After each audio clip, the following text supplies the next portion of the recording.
Let us start Omkaram. இந்த பிரணவத்தோட மகத்துவம் தெரியும் தானே உங்களுக்கு? You know the importance of this Omkaram. பிரணவம் நம்மளை பவித்திரமாக்கும். The Om will purify us. இயற்கையும் நம்மளும் ஒன்று கூடும். And it will make us get connected with the nature. ஒன்று தான், ஆனால் இடையில கொஞ்சம் தடைகள் எல்லாம் இருக்குல்ல, அதெல்லாம் நீங்கும். There is no difference between the nature and us, true self, but there are some blockages in between for us to realize that.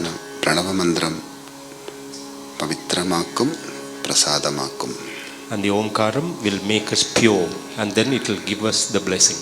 ஏதாவது சூக்ஷ்மமான குப்பைகள் எல்லாம் நமக்குள்ளே இருந்தால் அதெல்லாம் நம்மளை விட்டு விலகும்.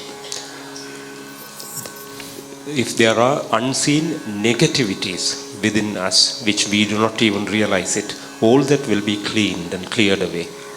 பிரணவம் தான் முதல்ல நம்ம எடுக்க வேண்டிய சாதனம். So that's the Omkaram is the first thing we have to do as the spiritual practice. அப்புறம் தான் அடுத்த ஸ்டெப்புக்கெல்லாம் போகணும். Then only we have to progress to the next steps. இல்லையா? முதல்ல நம்ம க்ளீன் பண்ணணும்ல. The first we have to clean the surface. விளக்கு ஏற்றணும்ல. So to light the lamp we have to clean the lamp first. அதான் பவித்திரமாக்கும், பிரசாதமாக்கும். And then it will clean it and then make it bright and give us the blessings and grace. நல்ல கொஞ்சம் கையெல்லாம் இப்படி மடியில் வச்சுக்கோங்க.